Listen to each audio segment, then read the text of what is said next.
I, Vinita Philip, Assistant Professor of Department of ENTC Engineering, AISSMS, Institute of Information Technology, present my subsequent video for the subject DSP titled Frequency Warping. First, let us visit the mapping between Z domain and S domain for the two popular methods, impulse invariant method and bilinear transformation method. The relation to transform or map from S domain to Z domain is given as Z equal to e raised to st. Putting S is equal to sigma plus j ohm and Z equal to r e raised to j omega, and equating the real and imaginary parts, we can find the relation between analog frequency and digital frequency for the impulse invariant method as omega equal to ohm t. The mapping between Z domain and S domain for the impulse invariant method is as C.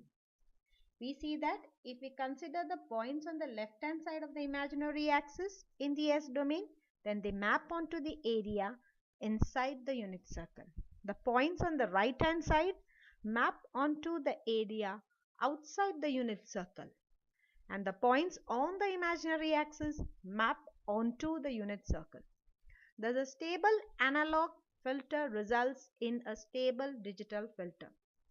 The mapping from imaginary axis to the unit circle is not one-to-one, and this results in aliasing. Now let us consider mapping between S domain and Z domain for bilinear transformation method. The mapping formula is given as S is equal to 2 by T Z minus 1 upon Z plus 1. Consider when S is equal to 0, we get Z equal to 1, that is omega equal to 0. When omega varies from 0 to infinity in S domain, that is when S is equal to J infinity, Z equal to minus 1, and it traverses from Z equal to 1 to Z equal to minus 1 on the unit circle in anticlockwise direction. When omega varies from 0 to minus infinity in S domain, that is when S is equal to minus J infinity, Z equal to minus 1, and traverses from Z equal to 1 to Z equal to minus 1 on the unit circle in clockwise direction.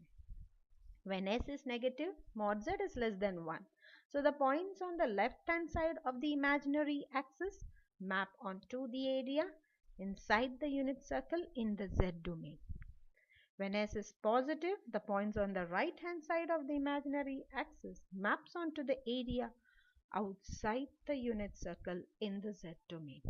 Here there is one-to-one mapping and aliasing is avoided. Using this mapping function, which is a bilinear function relating S to Z given by S is equal to 2 by T Z minus 1 upon Z plus 1, and simplifying it further, we obtain the relation between analog frequency and digital frequency for a bilinear transformation method as ohm equal to 2 by T tan omega T by 2.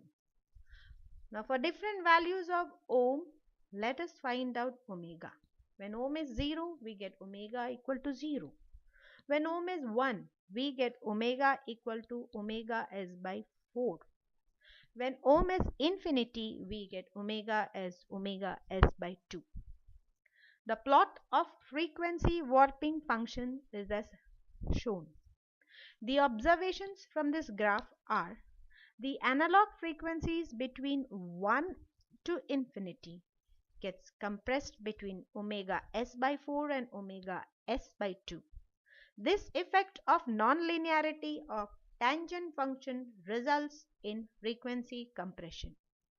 This compression effect associated with mapping function is called warping.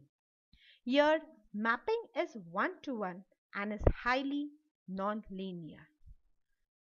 That's all for now. Stay tuned for many such videos on important concepts of digital signal processing. Thank you for watching.